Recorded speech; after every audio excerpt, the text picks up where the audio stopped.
Coucou les beauty, j'espère que vous allez bien. Aujourd'hui, nous allons parler de comment augmenter ses tarifs. Et avant de parler des actions tangibles que vous pouvez prendre pour ceci, nous allons d'abord parler de l'émotionnel. Parce que tout ce qui touche à l'argent nous touche émotionnellement. Quand même, il faut se l'avouer, en tant que Français, on a un ego un petit peu surdimensionné. Et on n'aime pas lorsque quelqu'un nous dit quoi faire. Mais il y a l'ego sain et ce que j'appelle l'ego malsain.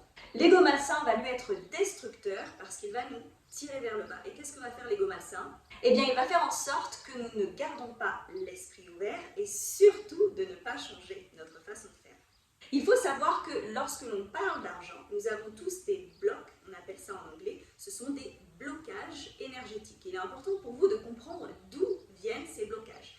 Est-ce que vous pensez d'abord que l'argent va vous faire devenir une mauvaise personne? Est-ce que vous pensez justement que de toute façon, toutes les personnes qui ont de l'argent sont mauvaises? Ou alors, est-ce que vous pensez que vous ne méritez pas, au fond de vous, d'avoir de l'argent?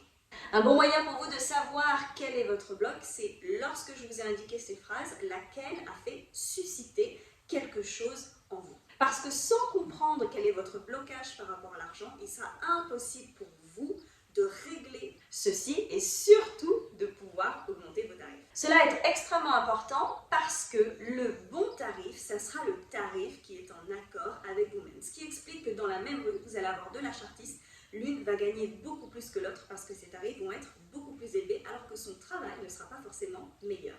La deuxième étape, et ça c'est une étape extrêmement importante, c'est de vous dissocier, vous, la personne, l'artiste, de votre entreprise. C'est assez difficile pour nous les femmes de faire ceci parce que nous avons tendance à associer notre valeur ajoutée, notre valeur personnelle au fait que les gens nous apprécient et cela se répercute sur l'argent.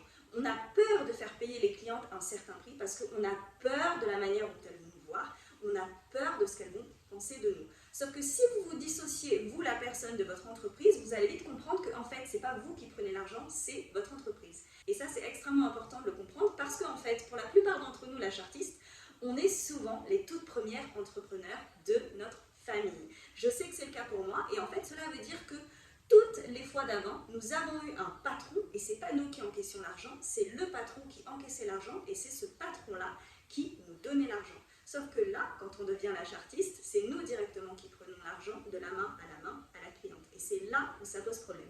Donc il faut extrêmement vous dissocier de votre entreprise, comprendre que vous, ce n'est pas votre entreprise, et vous allez vouloir non pas que vous soyez au top, mais que l'entreprise soit au top. Donc si vous avez du mal avec cela, dites-vous toujours que ce n'est pas vous la personne qui fait payer 90 € pour une postille à cils, mais c'est votre entreprise. Et vous allez voir déjà, énergétiquement, ça va aller beaucoup mieux. Maintenant, au niveau des actions tangibles que vous pouvez prendre, eh bien, comment est-ce qu'on va pouvoir augmenter ces tarifs? Eh bien, il va falloir apporter une valeur ajoutée à votre service. Il va donc falloir être sûr de la qualité de votre service. Est-ce que les pauses tiennent? Ça, c'est vraiment le plus important. Quel est l'environnement dans lequel vous recevez vos clientes? Est-ce qu'elle est toute seule ou alors est-ce que vous avez 6 autres la chartiste à côté et que la cliente n'a pas du tout son espace individuel? Et surtout, quel est le suivi client? Et lorsque je dis suivi client, cela vaut pour la prise de réservation, l'accueil et l'après-service. Le plus important pour nous les beauty, c'est premièrement la santé des cils de la cliente. Et ça, c'est vraiment pas négociable. C'est-à-dire, est-ce que votre pose est faite dans le respect de son cil naturel? Est-ce que vous ne lui abîmez pas ses cils?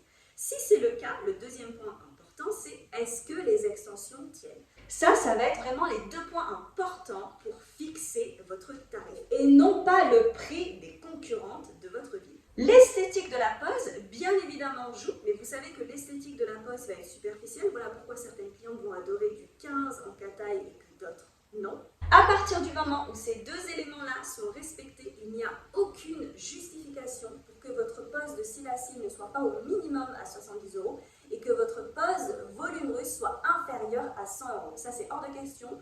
Je le répète, lorsque vous mettez des prix trop bas pour attirer des clients, cela veut dire que vous êtes dans la peur. Vous ne faites pas confiance en vos capacités d'attirer des clients. Les premières clientes que vous avez attirées, ce n'est pas un hasard et ça, il faut quand même que vous vous en souveniez. Est-ce que le fait d'augmenter vos tarifs va vous faire perdre des clientes? Eh bien oui, ça c'est sûr et certain et justement c'est une bonne chose. vous allez avoir une sélection naturelle qui va se créer et les clientes qui ne veulent pas payer ce tarif-là vont laisser la place à d'autres clientes qui, elles, sont prêtes à mettre ce prix-là. Il faut aussi penser à vous sur le long terme parce que faire 7 clients par jour pour réussir à justifier des postes à 30 €, c'est pas du tout tenable sur le long terme. Quand vous avez 20 ans, c'est très bien, sauf que vous allez vous ruiner la santé extrêmement rapidement. Et bien évidemment, on ne parle pas du fait que vous faites énormément de tort à notre industrie. Si les coiffeurs avaient fait cela, je le répète, mais il n'y en aurait plus aujourd'hui et tout coûterait 20 €. Or, vous ne trouverez jamais une coiffeuse qui va vous faire coupe, couleur, brushing pour 40 €.